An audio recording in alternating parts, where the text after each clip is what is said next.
Hello, video game designers. This week is all about the audience. This week is all about who are you going to make your game for. We've pitched our games to each other. We've said, hey, I think this might be kind of a cool game. This might be a fun challenge. This might be a neat story. This might be a cool thing. And we've pitched it to each other. Now we are going to develop your game further and further and further as the weeks go on. And you're going to answer questions every week about your game. I'm going to give you a list of things to think about, and you're going to answer questions that help me understand your game better, but also I hope they help you understand your game better. What is this game about? I hope they help you identify any red flags, anything that might be wrong with your game, and help you think through those things. So we're going to go through now every single week. We're just adding to your game. We're just thinking your game out and processing it, which should be a lot of fun. So the first thing we want to say now that we've done our game pitches, the next thing actually that we want to say is who is your game for?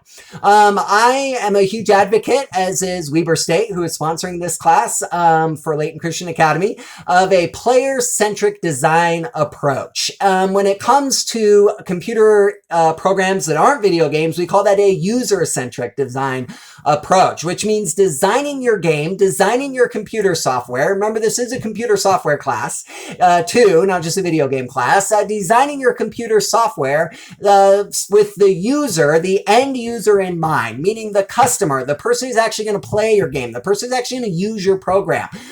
We want to design with them in mind, with them as the end goal. Because if I make a fun game that I like to play and that I know how to play and that I can play, but they don't know how to play it, they don't understand it, the design of the game makes no sense to them, they don't know what they're supposed to do, that's not going to be a good thing. I remind you of E.T., which is generally looked at as one of the worst video games ever made. The guy who designed it knew how to play it, and he got Steven Spielberg, the visionary director of E.T., to sign off on it, Steve Spielberg, because he told Steve Spielberg how to play it. He was sitting behind Steve Spielberg telling him how to play the game.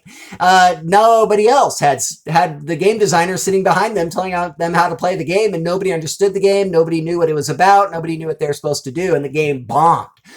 Just bombed and didn't make any money, lost millions of dollars. So we want to avoid that. We want you to understand your player. We want you to be thinking about your player the entire time you design this game. So the very first question is, who is my game for?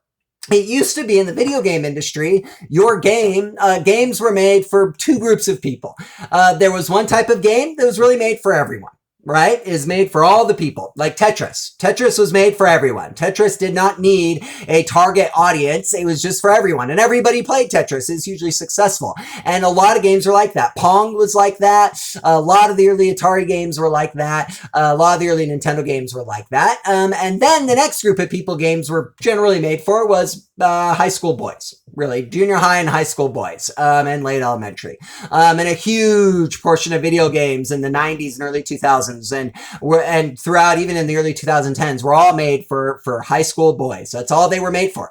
Was just made for a high school boy. And I could show you the games and you'd be like, yep, this was made for a high school boy. Now, though, the video game industry has grown so drastically in the last 10 years, it has just exploded. Now it's important to notice that we have some niches.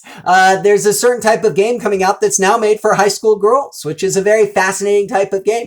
Wii Sports in the early 2000s, the early 2008, I think that came out. That was made for everyone, but it had sort of a niche audience with nursing home residents, people who were older age and who wanted to go bowling but couldn't go bowling, and so that was a niche target audience for them. Now there's a host, tons of educational games for like early elementary kids. My kids were playing video games when they were 3 or 4, and those games were teaching them how to spell and how to do math and how to read. Pretty crazy. So the first question we have to ask is, who's your game for? Who's your target audience? Who do you want to make this game for? Part of as we ask that question, we have to identify that different people play different video games for different reasons. Let me say it again. Different people play different video games for different reasons.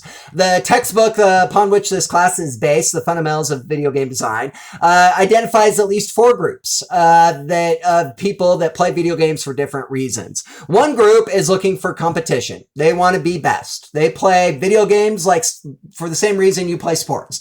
They want to prove that they're good at it, and they like beating people, and they thrive off competition, and that's a lot of fun for them. I'll admit I'm not that person. I'm very competitive. I am competitive. I like to win, but it's not necessarily fun for me to win, to beat people. And so competition people are gonna migrate to things like the first person shooters, and even some of the more intense sort of logic puzzle games, if they're more intellectual, that's what they're gonna migrate. So if you're making a war game or a first person shooter, or sort of a game like chess, kind of a puzzle game, that's your target audience. Competitive people will love your game and they'll thrive off of it. So another group of people are the opposite of them. They play games with just for harmony, for collaboration, to become better friends. And so they like teamwork games. They like to solve puzzles with groups of people. They like the harmony that comes out of it. I know people who like the board game Risk, not because of the competition, but just because they play it just because they can get along with people. It's something to do to get to know each other better. I also think of a host of party games. Mario Party 8 was one of those games. We just play it so we can have fun together, you know? And so then, and who cares about the rules, right? Super competitive people hate Mario Party, because Mario Party is really weird in how they choose the winner. Even Mario Kart is weird in how they choose the winner sometimes. But people like to play it just for collaboration, for friendship, for harmony. They just want to get along with people, and that's a lot of fun. Another group of people like exploration games. This is the group I'm in. I love to explore. Give me an open world RPG any day, and I'll spend 100 hours in that thing. Other people just like to explore. They like to just wander around. They like to discover. I do that in the mountains here in Utah, right up there, actually. I just wander around and I go explore, and I love it. And I get excited when I find a new lake. And so the video games I like are the video games that resemble the mountains up there, like Zelda. Zelda's, I love Zelda. I love exploring. The Final Fantasies, storytelling is part of that. I love to explore a story and discover a story. And so exploration is not just about exploring a terrain. Sometimes it's fun to unlock stories like the Japanese RPGs. And so there's a certain segment of the video game population, I'm firmly in that segment, that loves those JRPG games because it's so much fun just walking around and seeing who you meet and finding out what happens next in the story, and seeing what's beyond that sort of next ridge. So, and then the fourth group is the group that just enjoys solving puzzles. They like the mental stimulation. They like to be given a challenge, a mental challenge, and they like to think through that challenge, and to be challenged with new ideas and challenged with new concepts. I'm a little bit in that group. I like puzzle games. Zelda is a mix of puzzle games and exploration games, so I love the Zelda games. Give me a good puzzle, help me solve it, help me think it through. I love that. So when we ask who you're making your game for, what category do they fall into? Are they competitive or are they collaborative?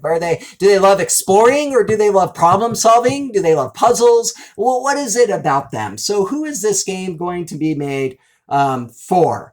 The other questions to ask this week, and these are all in the Ren Web where I posted this. I'm going to open them up just real quick so I make sure I don't miss one. In your audience analysis, here are the other questions. Who is your player going to be? What are you going to invite your player to be? And what about that is going to appeal to them? So we go back to those 4 categories I just talked about. Are they going to be an explorer? Are they going to be a general leading a battle? Are they going to be a soldier with just a gun and it's going to be a first-person shooter? And are they going to be in the thick of the battle, So what are they going to be? What are you going to invite your player to be? Who is your audience? How old are they? Are they male or female or both? What do they have in common? What do they like? What do they dislike? What sets them apart from the other gamers? Use the 4 categories I just used to talk through that. What challenges do they enjoy or not enjoy? What bores them? What frustrates them? What excites them? What scares them? What offends them? Those are great questions. And so ask those questions about your target audience. I have kids, a 8 and a 6-year-old. What scares them doesn't scare me. The other day, my son climbed on top of a fence above a a concrete sidewalk. That scared me. I was pretty frightened because I was worried about my son. I ran out there and snatched him off of it. And don't tell my wife he was up there. That didn't scare him, but what scares my son is being left out. He doesn't like being left out. He hates that. He's afraid of being alone. Doesn't like being alone. He's afraid of not knowing the answer. I'm a little bit afraid of that too. So what is your audience afraid of?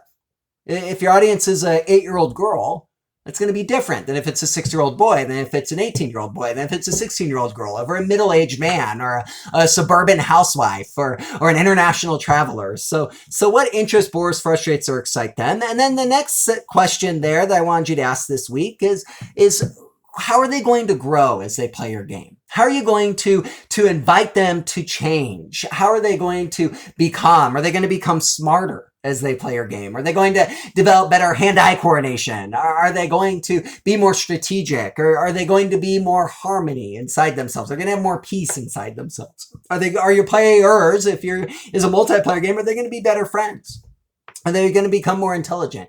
So how are you going to handle that? What are you going to invite them to become? Not just who are they now, but how are you going to help them grow and help them change? And so those are the questions for the week for your group project. And so don't forget the game review if it's due. Then don't forget that. If you have any questions, let me know. Thanks.